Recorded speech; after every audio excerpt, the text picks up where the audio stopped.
Les rideaux sont tombés sur le séminaire de formation des secrétaires assistantes de direction, une formation basée sur le leadership organisé par le ministère des Finances. 5e audit de l'Office tchadien de régulation des télécommunications. Dans le CANEM, le résultat de l'enquête est rendu public. Les opérateurs de téléphonie mobile doivent améliorer leurs prestations, martèle l'OTRD. Handball, retour triomphal des SAO. Au championnat d'Afrique des nations de handball qui s'est déroulé à Djibouti, les SAO reviennent avec une médaille en bronze. Bonsoir à vous, mesdames et messieurs, et bienvenue dans cette édition du journal. Hier, l'état-major, dans un communiqué, a annoncé le décès de 3 de nos vaillantes forces armées à Kidal, au Mali. Il y avait également 4 blessés.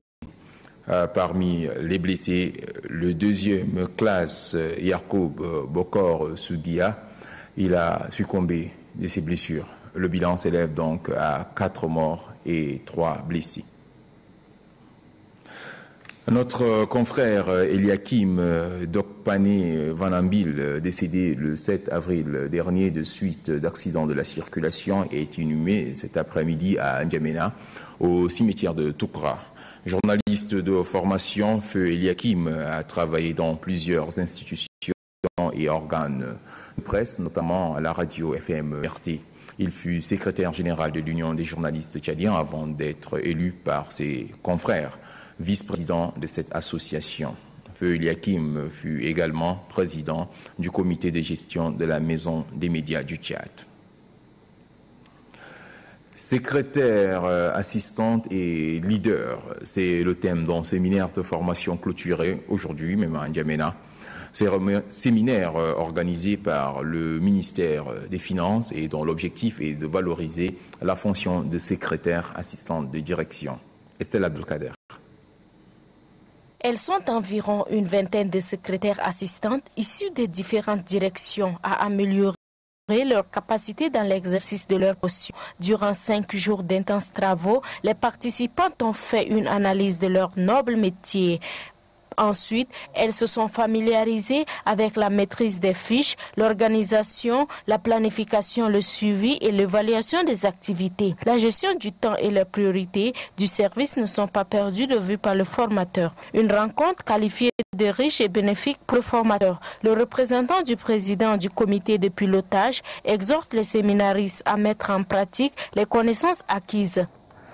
Je vous invite à faire bon usage des enseignements reçus pour que dès votre retour au service, le changement voulu à travers votre participation à cette formation devienne palpable.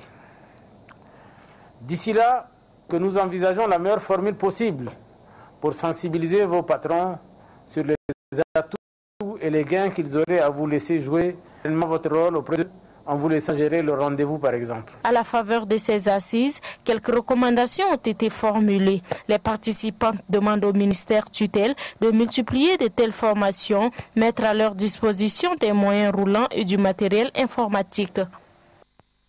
La lecture de quelques décrets portant nomination à des postes de responsabilité à la présidence de la République. Les personnalités dont les noms suivent sont nommées à des postes de responsabilité ci-après à la présidence de la République. Directeur des cérémonies, Noureddine Mohamed Alio. Directrice adjointe des cérémonies, Madame Fatimezara Amat Oumar. Décret portant nomination à des postes de responsabilité au ministère des Finances et du Budget. Les fonctionnaires du ministère des Finances et du Budget dont les noms suivent sont nommés au poste de responsabilité ci-après à la direction générale du Trésor et de la comptabilité publique. Trésorerie régionale, Mohamed Adam Abdel Marouf, trésorerie régionale d'Abiché Zakaria Adoum Mohamed, trésorerie régionale de Fada Bakidja. La Société nationale des sites centralise ses services. Coordonnateur et chefs des sections ont été installés officiellement dans leurs fonctions ce matin. Cérémonie arrondissement de N'Djamena. Cérémonie le secrétaire général du ministère de l'Énergie. Les détails avec Maral et Joséphine. Ils sont 12, dont 2 coordonnateurs et chefs des centres officiellement en fonction. Cette équipe a pu avoir la Société nationale d'électricité secteur de la ville. Cette nouvelle vision va permettre à la nationale d'électricité de desservir la capitale et de servir beaucoup plus de sa cliente. La maire du arrondissement Fatima Mamadi invite ses collaborateurs à soutenir cette initiative qui vise à contribuer à l'amélioration des conditions de vie de la population. Sentiment partagé par la 3e maire de la ville, Issa Sokoy Esther. Pour elle, la ville de N'Djamena va croissante, ce qui nécessite selon elle une décentralisation de l'électricité. Le secrétaire général du ministère de l'Énergie est l'organisation de la Société nationale de l'électricité dépend de l'engagement de toutes les couches. Le gouvernement apporte du prix au secteur d'électricité est connu de tous. C'est un bien qui préoccupe son ex-ministre de la République, chef de l'État, qui ne cesse d'évoquer le problème de l'électricité dans toute à la nation. Oumar Torbo Djarma a notifié que des moyens matériels et financiers dégagés afin de rendre efficaces les sociétés nationales d'électricité. L'Office tchadien de régulation au terme d'un audit mené dans la région du Mali, présenter les résultats de ces enquêtes et la qualité des prestations des sociétés de Robert. Circulation des appels, les interférences et la non-conformité de la tarification entre autres désagréments constatés par les consommateurs membres. Ils dégagent les messages publicitaires et les prélèvements. Ça énormément. Parfois, il y a le réseau. On émet et subitement, on se rend compte que plus de on nous taxe encore en dehors pour dire que c'est l'appui pour la couverture, fond pour le football, le stade, sans une explication. Ça donne quand même des arguments. Les abonnés de Mao souhaitent que le fonds prélevé pour le sur l'ensemble des 23 régions du édifice public. Occasion toute indiquée, le consommateur est interrogé sur le mécanisme mis en place par la Fédération de l'Innovation et le ministère de la Jeunesse et de Sport à la Génération opérationnelle pour le développement du sport. Les l'OTRT a infligé des sanctions aux opérateurs de téléphonie afin de contraindre au respect du cahier des charges. Face à ces constats, le directeur général de l'OTRT met en garde les opérateurs de téléphonie mobile. Le cas de Mao n'est pas un cas spécifique, c'est un peu même sur le différent.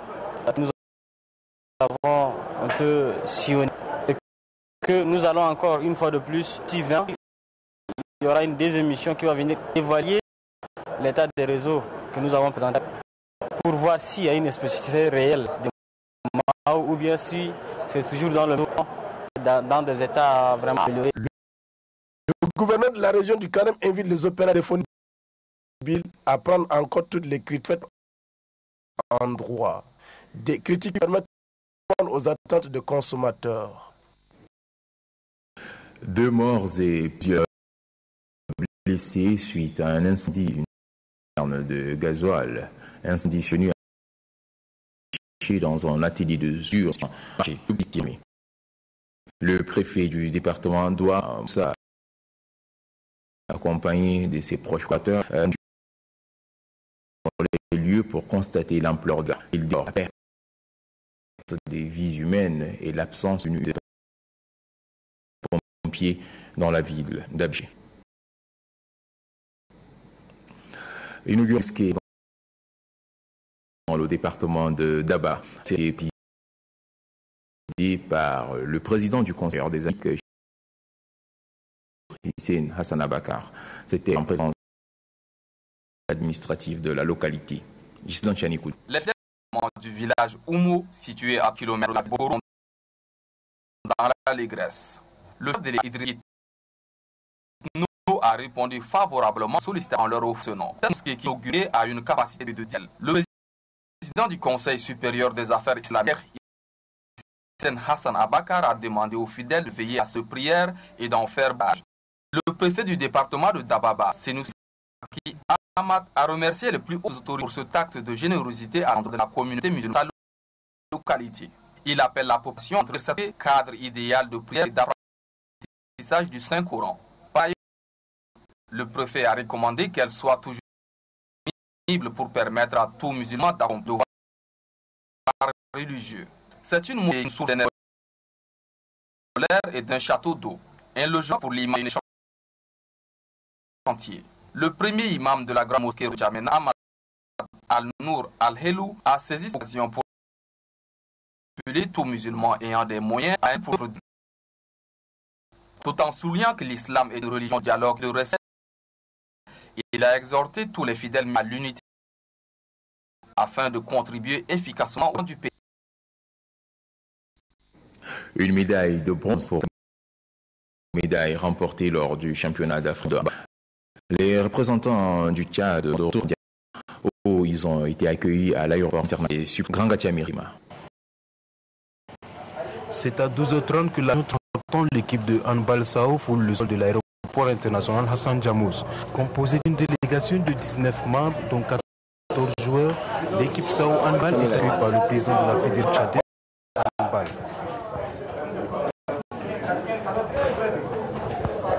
Une jeune équipe est partie en fait, à Djibouti. Il y a eu 7 contrats parce que c'est là peu de qui ont été joués ici. Ils sont en fait champions de la zone, donc ils sont allés en fait à Djibouti. Donc le premier match, ils ont joué contre la Mozambique. Ils ont battu la Mozambique par 33 à 18. Après le match de gage, c'est 38 qui était battu 33 à 28. Et ensuite ils ont joué ils ont battu au fait les Mozambiques 40 à 18. Dans la finalité, ils sont sortis, je crois que troisième, et ils reviennent avec les médailles. Hein. Ce n'est que vraiment une très très bonne chose. Le capitaine de l'équipe handball Sao est satisfait de la position du Tchad lors du championnat continental. On a rencontré des équipes qui sont dures, comme il y a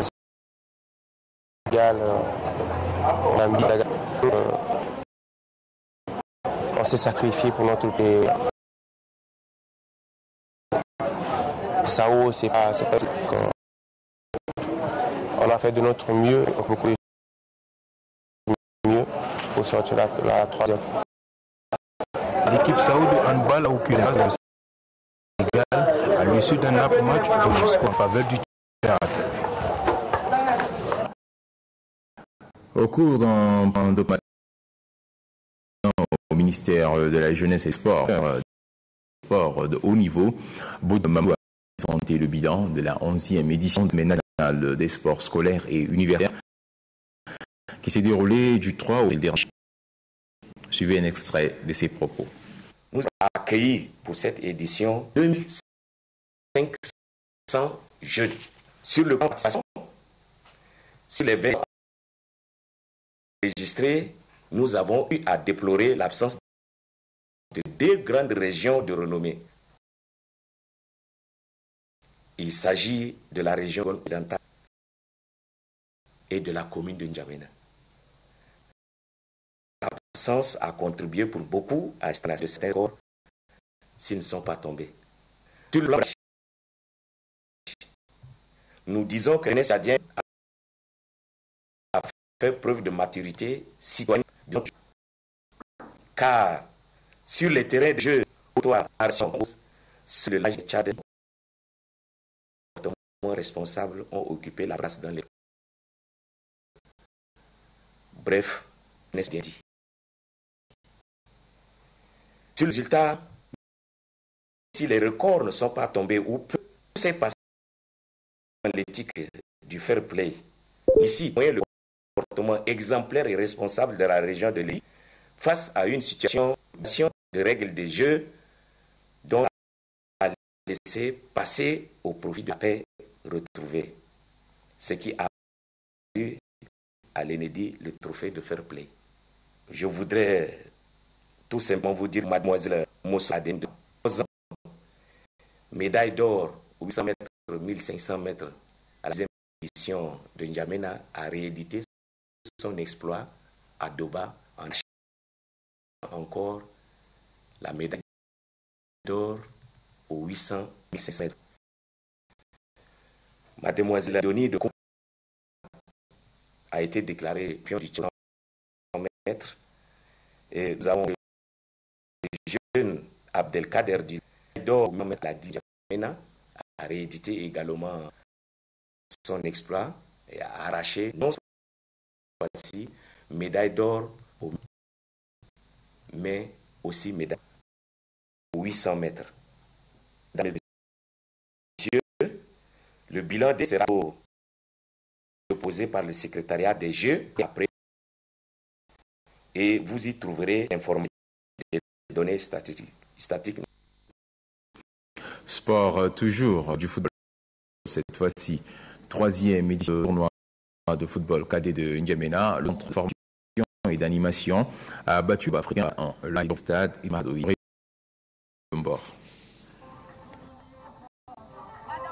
C'est un match de belle facture que le public ménois s'en est régalé hier à la CIEFA, centre de formation et d'animation du 4e arrondissement.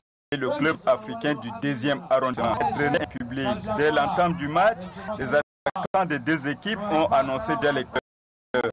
Béchir Hassan du 15 s'est fait remarquer par ses somptueux balles. Dans le camp du CIEFA, le feu Tabour Hassan a imprimé ses passes sur dur. Après la mi-temps, les deux formations de la bête, mieux inspirées dans tout. Hassan double la mise et les chaos sont africains.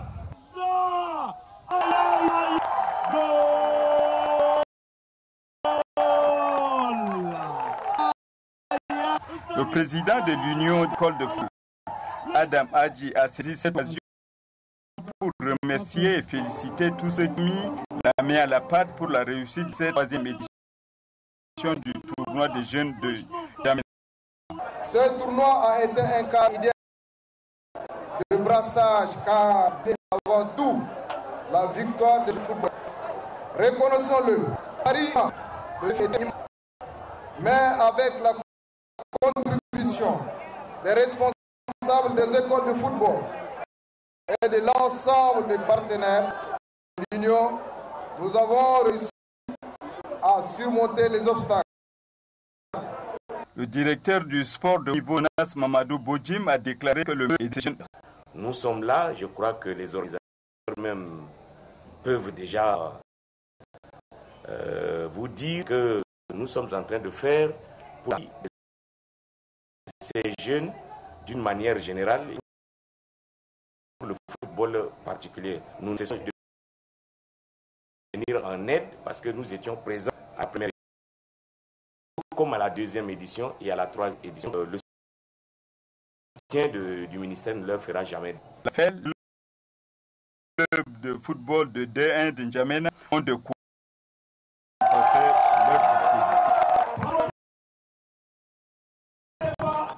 Hors de nos frères, Oumar El-Béchir en visite au Soudan, c'est une première après l'indépendance de ces deux États, apaiser les tensions qui écument leurs relations. Anne-Christine Roth. On était depuis la promotion de accueil en grande pompe vendredi pour le président Omar. À sa descente d'avion, son homologue sud-soudanais, Salaki, but affiché de cette visite appelle les non-tensions entre les deux pays. Les gens vont voir des dans nos relations. Nous attendons Salva Kiir bien montrer sa campagne. Première visite depuis l'indépendance, 10e rencontre en l'espace de 6 mois. 40 conciliations et les accords censés améliorer les restes de l'ennemi. Dernier en date, celui-ci entre la reprise des exportations de brut sud-soudanais de la frontière. Mais les contentieux restent nombreux. C'est exactement le statut de l'enclave pétrolifère d'Abyei, région des pétroliers. Pourtant, le président se veut rassurant, le dit-il à Addis Abeba. Nous avons convenu de la reprise des exportations, la réouverture des frontières pour la population et l'amélioration de la sécurité le long de nos frontières. Visite que la demande au Soudan, mais une détente qui reste. C'est à l'est de la Côte d'Ivoire et loin d'être de retour. Des attaques armées continuent d'être perpétrées dans cette partie du pays. Pour sécuriser cette zone, l'armée ivoirienne a déployé importants moyens humains et matériels. On a ITV. L'Ouest ivoirien est régulièrement la proie d'attaques de groupes armés. Tout le long des 400 km de frontière avec le Libéria, l'insécurité est de mise. On plie toujours on peut courir la nuit, on peut même dormir, on trouve des villages, on ne sait pas comment faire. On est éparpillés, on est fatigués par la guerre. Les 2 dernières attaques ont fait 13 morts et des milliers de déplacés. La campagne, les terres abandonnées par ceux qui ont berrié lors de la crise de 2011 sont désormais par les Burkinabés. Une forêt qui ne t'appartient pas. Tu travailles et tu te demandes, tu réponds, on m'a vendu ça. Mais qui te l'a vendu? On ne sait pas qui se cache derrière. Pour sécuriser la zone, l'armée ivoirienne a doublé les effectifs à 600 hommes dotés de plus de moyens de communication. Nos réseaux sont plus visibles et avec les mobilités qui sont liées un peu partout pour empêcher de vouloir porter atteinte d'une autre personne. Confirmer cette nouvelle priorité, le chef d'État a effectué une tournée de 3 jours dans l'Est forestier afin de mobiliser dans le terrain. Avant les recherches pour soulager du sida, une nouvelle vie plus est désormais disponible. Valérie Hurtel. Une part. Ce cachet est une révolution. Vager les malades. Une trithérapie en inscrit début avril, elle était très attendue. Avaler plusieurs cachets dans la journée. Un camp pourra bientôt en bénéficier. En ce moment, je pense que ça fait 3 le matin et 3 le soir. Je n'ai pas de mal à suivre ce traitement. J'ai 3 enfants. Ce sont eux qui m'y font penser. Il est l'heure de prendre tes médicaments. Organisé unique, c'est moins de risques. Moins de risques de développer des résistances. Cette pilule révolutionnaire limite aussi les effets secondaires. Au début, les traitements avaient beaucoup d'effets secondaires. De répartition des graisses, des courbatures, des dysfonctionnements du système nerveux. Aujourd'hui, on ne prescrit plus ça. Maintenant, on donne une seule pilule qui entraîne beaucoup moins de complications. Mais plus que tout le reste, avec cette nouvelle pilule, l'Afrique du Sud dispose désormais de la trithérapie la moins chère du monde, du jamais vu. Avant, un traitement nous revenait l'équivalent d'une quinzaine d'euros par personne et par mois. À certaines époques, on a même payé pas loin de 30 euros. Avec cette nouvelle thérapie, c'est 7,50 € personne et par mois. On va permettre plus de monde sous traitement avec le même budget. Une économie qui permettra de traiter 2 millions de personnes, 600 000 de plus qu'aujourd'hui. Le gouvernement met-il l'accent sur la campagne de dépistage? L'Afrique du le pays le plus touché par l'épidémie. Là-bas, personne sur 100 vivent avec le VIH. Bon, mesdames, messieurs, ici s'achève cette édition. Merci de l'avoir suivi. Bonne suite de programme sur Chat.